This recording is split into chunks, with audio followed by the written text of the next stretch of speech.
Bismillahirrahmanirrahim. Sebelumnya perkenalkan, nama saya Wimir Zaini Dalawi dari kelas 3E Teknik Informatika dengan NIM 195333096. Berkaitan dengan hari ini, saya membuat video yaitu terkait dengan penugasan tugas akhir mata kuliah Pancasila, yang mana nanti saya akan mengambil dari bab 1, subbabnya di B, yaitu menanya alasan diperlukan pendidikan Pancasila. Poin-poin yang akan saya bahas itu ada 3. 1, yaitu perlukah pendidikan Pancasila. 2, Undang-Undang Dasar 1945. 3, pendidikan Pancasila di perguruan tinggi. Pancasila sendiri dapat menjadi basis pendidikan karakter yang khas di Indonesia dengan fokus keberagaman, toleransi, dan keadilan sosial. Keragaman dinilai dalam Pancasila merupakan modal dasar pendidikan karakter. Misalnya, ada toleransi, penghargaan terhadap kepercayaan. Insinyur Soekarno mengatakan, perjuanganku lebih mudah karena mengusir penjajah, tetapi perjuanganmu akan lebih sulit karena melawan bangsamu sendiri. Oke, kita masuk ke poin yang pertama, yaitu terkait dengan perlukah pendidikan Pancasila.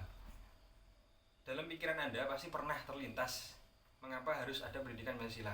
1, hal tersebut dikarenakan jurusan atau prodi di perguruan tinggi sangat spesifik.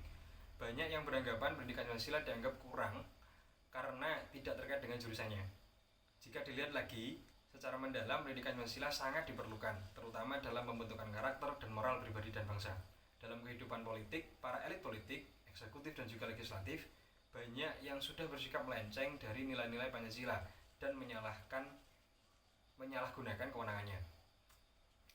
Mahasiswa dan juga Pancasila. Kesadaran. 1, gaya hidup sederhana dan cinta produk dalam negeri. Kelangsungan hidup. 3, semangat kesatuan persatuan nasional. 4, norma-norma dalam pergaulan. 5, kesehatan mental bangsa. 6, penegak hukum. 7, ideologi Pancasila.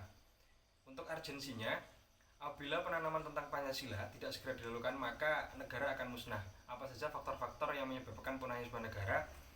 1, yaitu terkait dengan faktor eksternal. Faktor eksternal 1, yaitu terkait dengan individu. 2, industri. 3, informasi. Dan juga yang keempat adalah investasi. Faktor eksternalnya yaitu terkait dengan bangsa itu sendiri.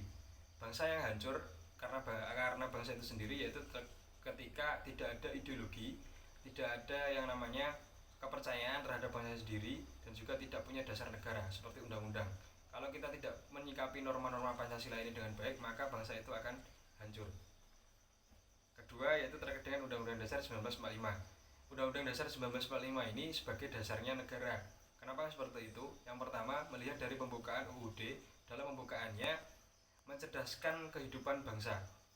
Dijelaskan bahwa dengan pendidikan Pancasila diharapkan mahasiswa memiliki 1, kecerdasan intelektual, kecerdasan emosional, dan juga kecerdasan spiritual. Nah, di sini untuk kecerdasan intelektual yaitu kemampuan untuk berhitung, beranalogi, berimajinasi, dan memiliki data kreasi serta inovasi. Kecerdasan spiritual, kecerdasan untuk menghadapi persoalan, makna, dan menetapkan perilaku dan hidup dalam konteks makna yang lebih luas. Kecerdasan emosional, kemampuan untuk memahami suatu kondisi perasaan seseorang, bisa terhadap diri sendiri ataupun yang lain. Terus, apa yang Anda pahami tentang pentingnya pendidikan Pancasila sesuai dengan jurusan yang sedang Anda tempuh sehari ini? Berhubung saya berkuliah di jurusan Teknik Informatika, untuk kasusnya di sini, Teknik Informatika, dasar yang kuat, dan juga inovasi. Maksudnya seperti ini. Relasinya antara keduanya ialah Pancasila, proporsional, dan juga dunia kerja. Ketika kita memahami apa yang menjadi norma-norma yang ada di Pancasila, maka kita akan berlaku sebagai mahasiswa yang profesional. Profesional di sini nanti kita bisa terapkan juga nanti di dunia kerja. Dengan bekal kita memahami dasar-dasar, undang-undang dasar, dan juga norma-norma yang ada di Pancasila. Ini adalah ideologi bangsa kita, Pancasila sendiri. Kalau kita tidak berideologi Pancasila, maka untuk profesionalitas kerja nanti kita akan menurun, karena pastinya kita akan menemui orang banyak yang dimana yang pertama tadi kita mengetahui bahwa toleransi itu penting, maka di dunia kerja itu pasti nanti akan sangat berguna. Selanjutnya, relasi antara mencerdaskan kehidupan bangsa dan tujuan pendidikan Pancasila dan juga program studi yang hari ini saya tempuh, yaitu 1, kecerdasan. Kedua, ada ide dan juga inovasi. Yang ketiga, ada negara maju.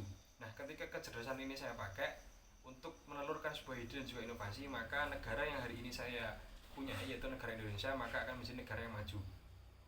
terkait dengan pendidikan Pancasila, SK Dirjen Dikti nomor 38 Dikti _Kep _2002 pasal 3 ayat 2. A. Mengantarkan mahasiswa memiliki kemampuan untuk mengambil sikap yang bertanggung jawab. B. Mengantarkan mahasiswa memiliki kemampuan untuk mengenali masalah hidup dan kesejahteraan. C. Mengantarkan mahasiswa mampu mengenali perubahan-perubahan dan perkembangan ilmu, pengetahuan, teknologi, dan juga seni. D. Mengantarkan mahasiswa memiliki kemampuan untuk memaknai peristiwa sejarah dan nilai-nilai budaya bangsa untuk menggalang persatuan Indonesia.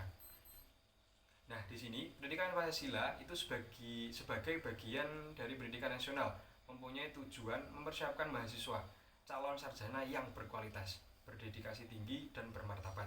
Agar apa? 1. Menjadi pribadi yang beriman dan bertakwa. 2. Sehat jasmani, rohani, berakhlak mulia, dan juga berbudi pekerti. 3. Memiliki kepribadian yang mantap dan bertanggung jawab. 4. Mengikuti perkembangan iptek, ilmu pengetahuan dan juga teknologi. 5. Ikut mewujudkan kehidupan yang cerdas, berkesejahteraan bagi bangsanya. Ketiga, yang terakhir, poin ketiga, yaitu tentang pendidikan Pancasila di perguruan tinggi. Apa tujuan spesifiknya untuk penyelenggaraan pendidikan Pancasila di perguruan tinggi? Yaitu ada 4 poin. 1. Memperkuat Pancasila. 2. Memberikan pemahaman dan penghayatan atas jiwa dan nilai-nilai dasar negara kepada mahasiswa, dasar Pancasila kepada mahasiswa. 3. Mempersiapkan mahasiswa agar mampu menganalisis, mencari solusi terhadap berbagai persoalan di kehidupan. 4. Membentuk sikap mental mahasiswa. Undang-Undang Republik Indonesia nomor 12 tahun 2012 tentang pendidikan ada di pasal 2, pasal 35 ayat 3. Nah, di sini ada beberapa alasan pendidikan Pancasila ini diperlukan. Alasan pendidikan Pancasila diperlukan untuk negara Indonesia. Alasan pendidikan Pancasila harus dilaksanakan di perguruan tinggi. Apa yang terjadi jika pendidikan Pancasila tidak diselenggarakan dalam dunia pendidikan? Yang pertama, yaitu terkait dengan alasan pendidikan Pancasila diperlukan untuk negara Indonesia. Karena Pancasila sendiri merupakan jati diri dan dasar bangsa Indonesia.